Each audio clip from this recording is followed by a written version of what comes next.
بسم الله الرحمن الرحیم. ډیرو درنو محصلینو السلام علیکم ورحمت الله وبرکاته. هیله ده چې ټول روغ جوړ اوسئ. زموږ د دویمې اونۍ درس چې دی هغه د ډیپلوماسۍ په تاریخ کې انشاءالله چې ځینو نورو موضوعاتو ته د ډیپلوماسۍ اړوند اشاره کوو.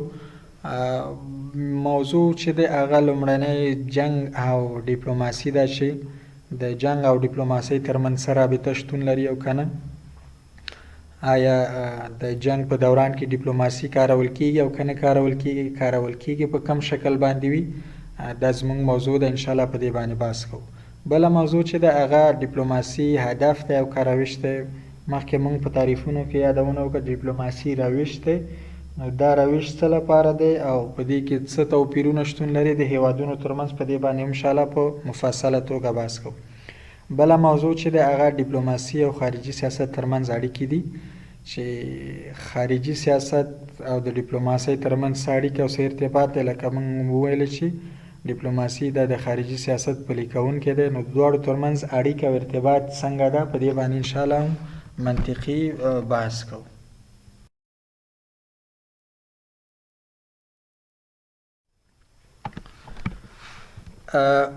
جنگ او ډیپلوماسۍ ته راځو چې آیا جنگ او ډیپلوماسي په یو وخت کې امکان لري او که نه، او دواړو ترمنځ څه تړاو شتون لري.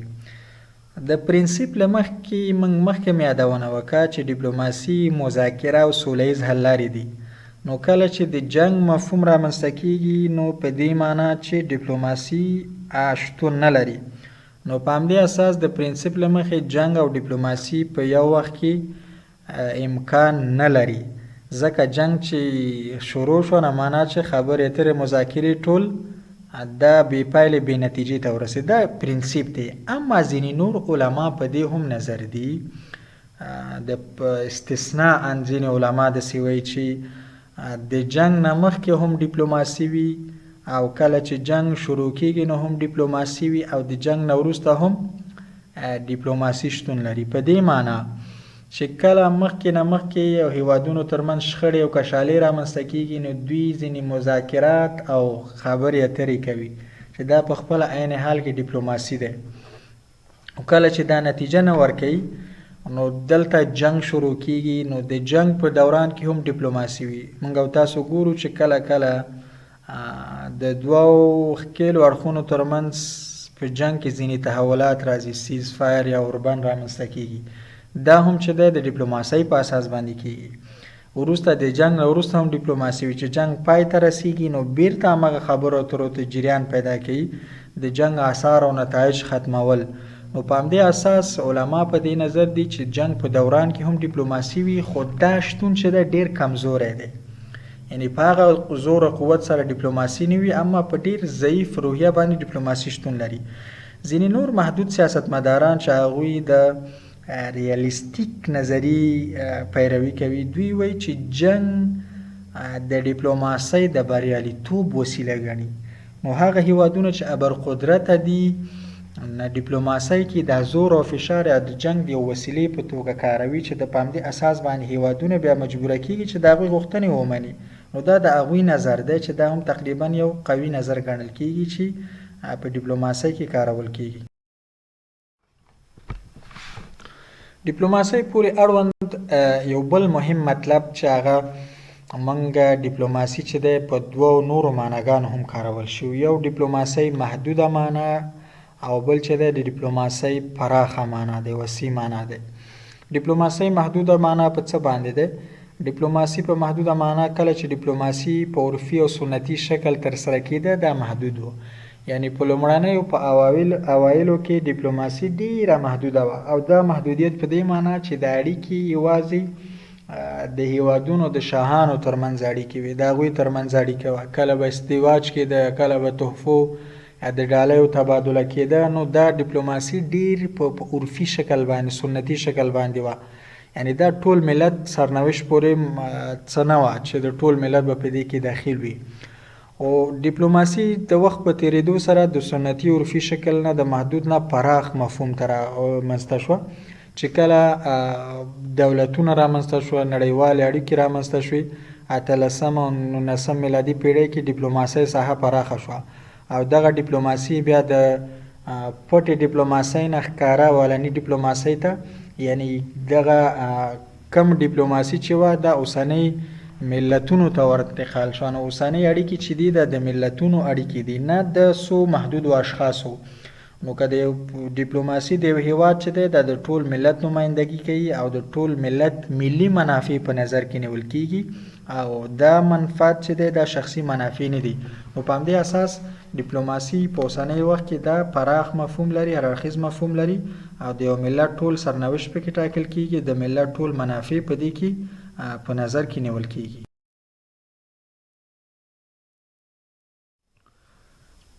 بله موضوع په ډیپلوماسۍ کې چې دا ډیپلوماسي هدف دی او که روش، موږ تېره مو ویل چې ډیپلوماسي په خپله هدف نه دی بلکې هدف ته د رسیدو لپاره روش دي. دلته هیوادونه چې دي په ډیپلوماتیکي برخه کې بیلابیل اهداف لري او د دې د اهدافو د رسیدو لپاره هر هیواد چې دی یو خاص طرز العمل، خاص روش ټاکي. تاسو که مثلا هم په خپل ژوند کې اهداف لرئ، هر یو بیل اهداف لري، هر یو چې دی د خپل د هدف ته رسیدو لپاره بیلابیل تګلارې او روشونه ټاکي. نو په همدې اساس باندې هیوادونه هم چې دي اهداف بیلابیل لري او د دې رسیدو لپاره هر یو خاص تګلاره لري. مثلا د ایران یوه تګلاره ده، د افغانستان د ډیپلوماسۍ بله تګلاره ده، پاکستان په خپله ډیپلوماسي کې بیل روش کاروي. نو ځکه ډیپلوماسي چې ده دا روش دی. ځینې علما دا نظر لري چې کله ډیپلوماسي روش شوه نو دا په نظر کې ونه نیول شي چې مشروع ده او که غیر مشروع، یا اخلاقي یا غیر اخلاقي، بلکې هدف په مشروعیت او اخلاقي معیارونو باندې برابروالی مهم دی. نو دا علما وایي چې هدف باید سپیڅلی وي چې هغې ته رسیدل غواړي، ولو که ته په هره طریقه او په هر څه باندې رسیږي، که دا مثلا مشروع طریقه وي که غیر مشروع وي، یا اخلاق پکې نیول کیږي اخلاق پکې نه نیول کیږي، نو هدف باید سپیڅلی وي چې د یو هیواد منافع په نظر کې نیول کیږي. کله چې وی ډیپلوماسي روش شوه نو باید د ثابتو قواعدو درلودونکې نه وي. دا ښکاره خبره ده چې ډیپلوماسي کله چې روش کیږي تګلاره نو د هیوادونو ترمنځ ثابت قواعد پکې شتون نه لري. په ایران کې یو رنګه ډیپلوماسي ده، امریکا د خپل ډیپلوماسۍ لپاره بیل اصول لري، روسیه بیل لري، سعودي عربستان بیل لري. نو په همدې اساس ډیپلوماسي روش دی. نو کله چې روش کیږي نو هر هیواد په خپل روش کې د هغې لپاره بیلابیل طرز العمل او اصول لري، بیل قواعد لري.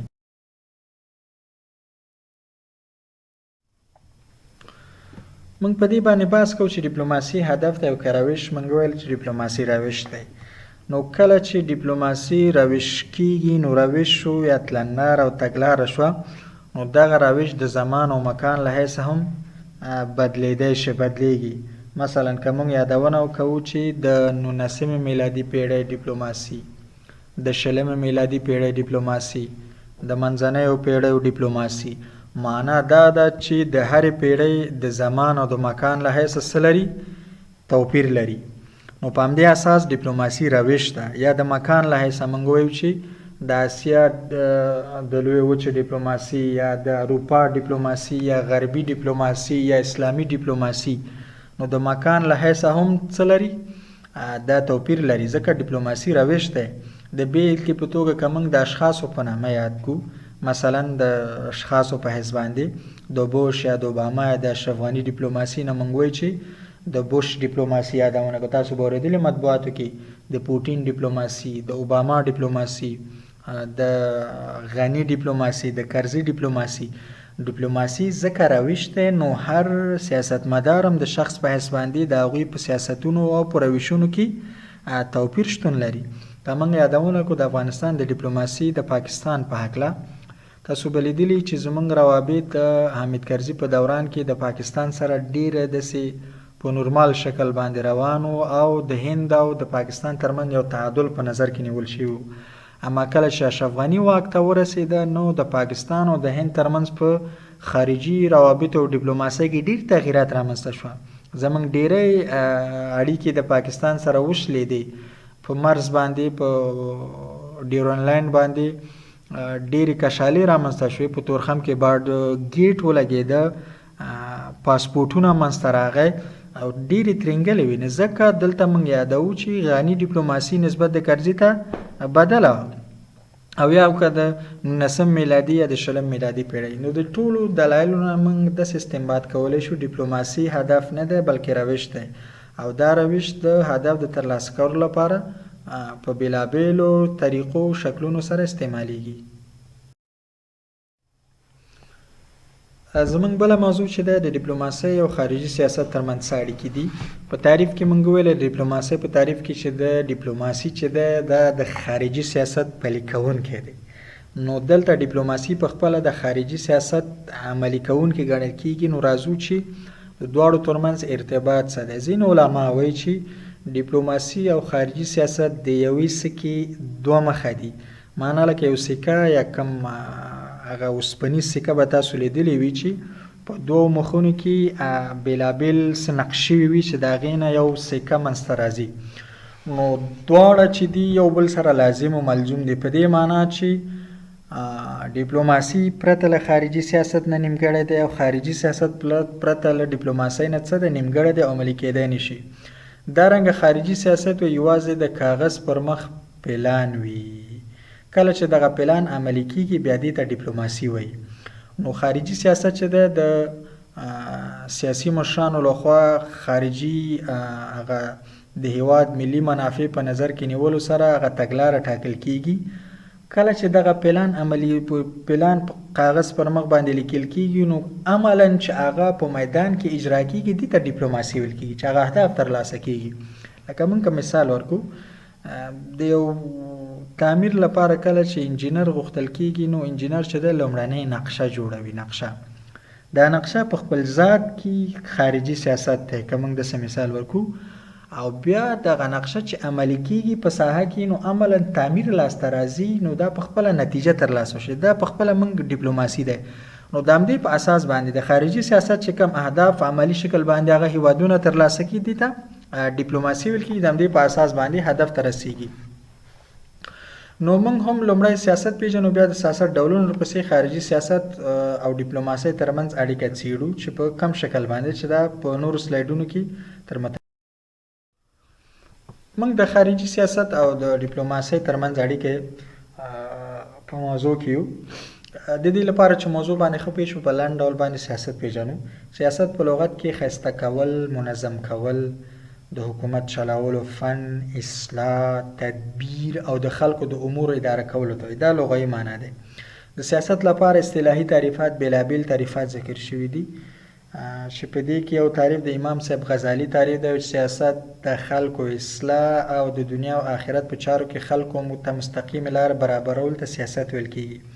سیاست چې ده د خلکو اصلاح ده او د دنیا او آخرت په چارو کې مستقیم لار ته لارښوونې ته سیاست ویل کېږي چې دا هم سیاست اصلي مفهوم دی. نه خلک چې اصلاح کېږي نو دا هم سیاست دی چې د هغوی د قانون په اساس باندې د هغوی ژوند صحیح کېږي او خلکو ته مستقیمه لاره ښودل چې د هغوی دنیوي ګټې په څه کې دي اخروي ګټې په څه کې دي دا دې ته سیاست ویل کېږي چې په دنیوي لحاظ د خلکو لپاره آسایش، آرامتیا، د خلکو لپاره سهولتونه، دارنګه خلک اخروي چارو ته هم متوجه کول د اسلامي سیاست دی. امام صاحب راغب اصفهاني وایي چې سیاست د هیواد آبادي ده، د شریعت او قانون نافذول دي او د انساني کرامت لوړو مدارجو ته رسیدلو ته سیاست ویل کېږي. سیاست چې ده د هیواد آبادي ده، پرمختګ ده، پوهنتون، مکتب، مدرسه، شفاخانه، سړکونه، د خلکو ژوند په تغییرات دا په خپله آبادي ده، دې ته سیاست ویل کېږي. د قانون نافذول دي، د شریعت نافذول دي، قانون حاکمول دي، خلک قانون ته واداره کول دي، مجرمینو ته سزاګانې ورکول دي، دا په خپله سیاست دی. دارنګه انساني کرامت، بشري حقوق، هغه لوړ مدارج شي، خلک یو بل ته باید د حقوقو وپېژني په خپله سیاست کې. دا ډېر یو جامع تعریف دی. امام ابن خلدون صاحب وایي چې د خلکو د اړتیاو پوره کول او پر خلکو د الهي اوامرو تطبیقولو ته سیاست دا تر هم غوره څه دی. خلکو اړتیاو پوره کول سیاست څه ته ویل کېږي. د خلک اړتیاوې لري، ضرورتونه لري، سیاستمداران په همدې اساس باندې د غوره سیاستونو په اساس باندې خلکو ته سهولتونه برابروي، کاري مواقع برابروي، د هغوی لپاره تعلیم زمینه سازي کوي. همدارنګه د قانون تطبیقول چې هغه قانون الهي شریعت دی زموږ د دې تطبیق ته سیاست ویل کېږي. دا اسلامي علماو سیاست په لنډ ډول باندې تعریف کړي. په تیر سلاید کې موږ د سیاست تعریف چې دی د اسلامي علماو تعریفات ذکر که. اوس راځو ځینې معاصر او غربي علما هم سیاست لپاره تعریفات کړي دي. د اکسفورډ پوهنتون داسې وایي چې سیاست د حکومت کولو پوهې ته وایي. دوی وایي چې یوازې حکومتداري او د هغې پوهه او فن چې دی سیاست دی.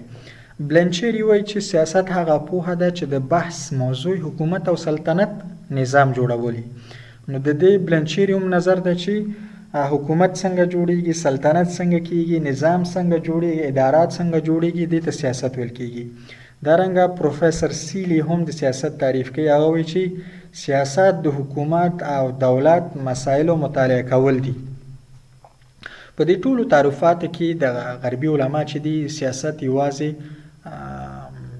د حکومت کولو طرز او طریقې باندې دوی بحث کوي. لکه څرنګه موږ په اسلامي علماو په تعریفاتو کې ویلې، نو دواړو ترمنځ موږ په لنډ ډول مقایسه داسې کولی شو چې اسلامي سیاست چې دی دا پراخه مفهوم لري، هر اړخیز مفهوم لري چې دنیا سره آخرت هم مشتمل دی. د خلکو د ژوند تګلارو ته په هغې کې اخلاق شامل دي، په هغې کې کورنی نظام شامل دی، په هغې کې تعلیمي نظام شامل دی. دا ټول په سیاست کې مربوط دی. اما غربي علما یوازې چې دي هغه په حکومت کولو په پوهې ته دوی سیاست وایي. د سیاست ډولونو ته راځو. سیاست چې دی د مختلف اړخونو نه په بېلابېلو ډولونو باندې ویشل شوي دي، خو د تطبیق له حیثه سیاست چې دی په دوه ډوله باندې موږ ویشو. یو چې دی داخلي سیاست دی، بل چې دی خارجي سیاست دی. داخلي سیاست ته راځو. لومړی د یو دولت د کار هغه روش دی چې د سرحداتو دننه یا په داخلي سطح باندې د ټولو ملي ارزښتونو لکه دین، فرهنګ، ټولنیز روایات، عرف او عادات په نظر کې نیولو سره د ټولنې د هر اړخیزې پرمختیا په مخه په کار اچول کیږي، چې په دې کې تعلیم، امنیت، زراعت، صنعت، اقتصاد، تجارت او نور ټول اړخونه په دې کې شامل دي. نو انټرنل پالیسی یا داخلي سیاست د دولت هغه روش دی چې داخل په دولت کې د ملي ارزښتونو په نظر کې نیولو سره، د عرف او عادات په نظر کې نیولو سره د خلکو د ژوند د بهبود او پرمختګ لپاره په کار اچول کیږي، چې دا مختلف اړخونه دي: تعلیم دی، امنیت دی، زراعت دی، صنعت دی، اقتصاد دی، تجارت دی. که هغه نور اړخونه کې په مالی اړخ باندې دغه ټول کم موارد چې دي دا په داخلي سیاست کې هیوادونه په نظر کې نیسي. بل د سیاست په ډولونو کې موږ د تطبیق له حیثه داخلي سیاست ویلې، بل چې دی خارجي سیاست دی، فارن پالیسی. خارجي سیاست چې دی هغه شیوه یا تګلاره ده چې د هیوادونو د یو بل سره د اړیکو برقرارولو لپاره کاروي. خارجي سیاست هغه تګلاره ده چې د هیوادونو ترمنځ اړیکې او روابط قایموي. دې ته خارجي سیاست ویل کیږي. یا بهرنی سیاست یا خارجي سیاست د یو هیواد اړیکې د نور هیوادونو سره تنظیموي. دې ته خارجي سیاست ویل کیږي. یو انګریزي عالم د خارجي سیاست په هکله داسې وایي چې خارجي سیاست ولې مهم دی. دی وایي چې a state without foreign policy is like a ship without radar which drifts aimlessly without any direction by every storms and sweep of events. دغه عالم وایي چې یو هیواد پرته له خارجي پالیسی نه داسې مثال لري لکه یو کشتی چې په سمندر کې روان وي او رادار ونه لري، او دغه بې راداره کشتی چې پرته له کم هدف نه، پرته له کم ډایرکشن نه چې خپل هغه مسیر وپیژني په دې سمندر کې حرکت کوي، نو د مختلف طوفانونو سره مخامخ کیږي، مختلف د نورو لوړو ژورو سره مخامخ کیږي چې بالاخره په نتیجه کې د خپل هدف ته نه رسیږي او سقوط کوي. نو دا داسې معنا لري. نو په همدې اساس هغه هیوادونه چې خارجي سیاست ونه لري او په خارجي سیاست کې خپل اهداف ونه ټاکي، نو د همدې کشتۍ په څیر باندې وي چې د په اخره کې بې هدفه پاتې کیږي او د نورو ښکار کیږي. نو غوره هیوادونه چې دي هغه کامیاب هیوادونه سیاسي خارجي پالیسی خپل لري او په دې کې اهداف ټاکل شوي وي او خپل ملي منافع په دې کې دوی تعقیب. نو ځکه خارجي پالیسی د هیوادونو د پرمختګ او د هغوی د بقا لپاره ډیر مهم ګڼل کیږي او د ملي منافعو ترلاسه کولو لپاره دا ډیر مهم ګڼل کیږي. زمونږ اصلي موضوع چې د خارجي سیاست او ډیپلوماسۍ ترمنځ اړیکه وه چې دوی ترمنځ اړیکې شتون لري. اړیکو ته راځو چې موږ مخکې ویل چې خارجي سیاست یوازې د کاغذ پر مخ پلان دی چې د همدغه پلان چې د ډیپلوماسۍ په واسطه باندې عملي کیږي. یعنی خارجي سیاست چې د ډیپلوماسي د خارجي سیاست تطبیقونکی دی. دلته اړیکه ارتباط رامنځته شوه په دې معنی چې خارجي سیاست پرته له ډیپلوماسۍ نه نشي پلی کېدلی. دا ډیپلوماسي ده چې خارجي سیاست تطبیقوي. نو دواړو ترمنځ یو اړیکه ارتباط رامنځته شوه. نو تاسو ټولو محصلینو ته د الله تعالی دربار څخه روغ صحت غواړم. ټول خوښ اوسئ. انشاءالله په آینده ساعتونو کې په نورو موضوعاتو باندې بحث کوو. نو که کم مشکل لرئ نو زما د واتساپ شمیره ده 080 اویا اوه اتیا او سل څلور اتیا. په دې کې خپل مشکلات ما سره شریکولی شئ. ډېره مننه. خوښ اوسئ، خوشحاله اوسئ.